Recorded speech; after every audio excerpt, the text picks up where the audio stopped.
Hey everyone, welcome back to our channel. In today's video, we are giving an old Love Heart board a resin makeover. This original artwork was a good 4 or 5 years old, so we decided it was time to give it a refresh with some new colours. The board had some crushed glass in the original layer, which we wanted to keep as a feature for added texture in the new layer. However, because there was green and red used in the first layer, we did end up pouring more resin over the glass to hide those original colours. Before we began the resin process, we roughly sanded the board as well as the edges. Since this was an old piece, there was dust and debris that had settled on there, so by sanding the board it would give the new resin layer something better to adhere to. Once we mixed up our resin, we then added our colours and began the pour. For this board we used UResin liquid glass, but we should have perhaps used UResin Ultra Coat to have less movement and keep more of the resin on the board. We sped up the mixing of the colour process, as I'm sure you've seen this all a million times over. We just mix our colours until there's no lumps of powder or streaks of resin left. Then it's time to get pouring. The rest of this video has been left in real time with minimal cuts, so you can see that it wasn't a very long process to create this piece from start to finish. If you're a long-time follower, you'll probably notice that something we quite often do is pour a few colours first, heat the resin, then continue adding colour to the board. This is done to create layers between the colours as well as avoid over-flooding the board and not having much control of where the resin goes.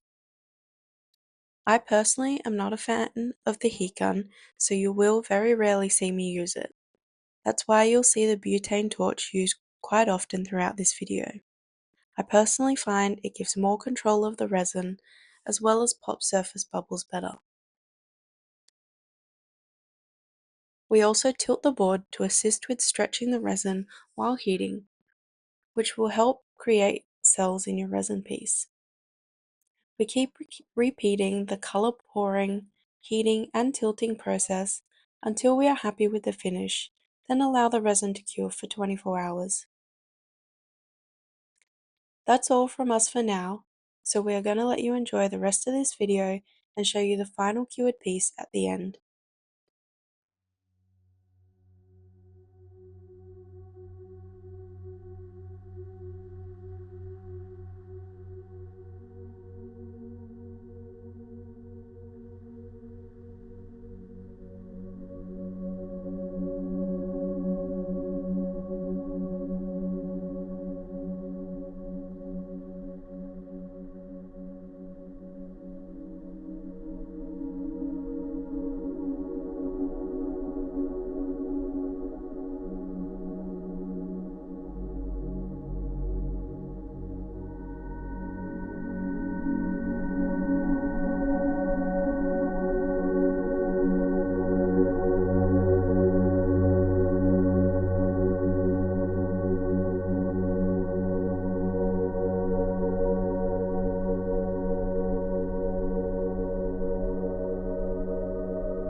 As always, we will list all of the products used in the description box below, which are all available on our website at www.uresin.com.au.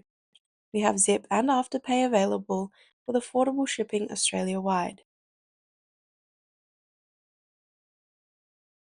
If you have any questions, please leave us a comment below, and if you enjoyed this video, please give it a thumbs up and subscribe for more weekly videos. We'll see you in the next one.